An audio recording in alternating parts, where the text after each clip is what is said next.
good.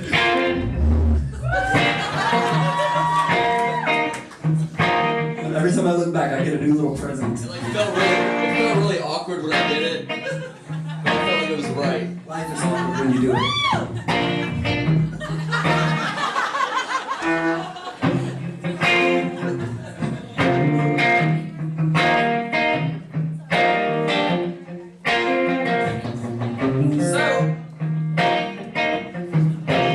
This is for anybody in the crowd that grew up around the same time I did, which was when the pyramids were built. I don't even know if you guys had hair metal in Manchester. Did you? Like, what was a hair metal band out of Manchester? Who? See? I knew it. I knew y'all were too cool for that. You're like, no, man. Music didn't start for us until the 90s. Well, the unfortunates of growing up in the 80s in America, and the blessing, was that as a teenager, I got to listen to the radio, and the radio was inundated with all kinds of this music called hair metal. And I liked it. I was into it. So at 15 and 16, I started growing my hair out, and my dad was like, hey, faggot.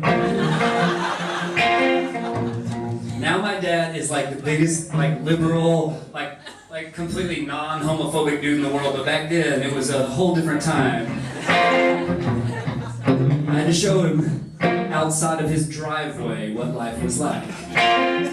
And at the time, I said, Dad, guys are wearing makeup. And having really long hair, and sometimes wearing their sister's pants. He's like, I said, I promise, Dad, I'll still come home and cut wood. And I'll still cut the grass. What do you call it here? Mowing the buggy. You got some name for it. I don't know. I watched Romeo and Juliet. And I have a 5-year-old, so he likes that movie. So I go out and play in my hair metal band 6 nights a week, and we would sit there and we would play like, oh, living on a prayer. And for some strange reason, when I was wearing my sister's pants and my sister's makeup and my sister's earrings, and I had my sister's hair, the audience was just full of guys. 80s were weird. But one day my dad showed up at a show. He came to a show one night and I did not expect it. And I looked over at the door and there he was. And he was standing there and all my friends said, hey, is that a narc? He's a cop. He's a cop. I was like, no, it's my dad. And I don't know how he found out we were playing and where we were. But he comes in and he sits down and he watches the whole show. And I'm up there doing all the moves that you go through. And after the show, thank you for displaying it correctly. Is this a story about when you married your sister? Yes! No, we're not going to talk about it. That only happens in small. It's an American thing, I don't understand. Yes. Well, needless to say, my father, after that, it was his first time seeing me play music. He had been in the rearview to see me play. And afterwards, I remember him coming up to me, and he walked to me and goes, okay.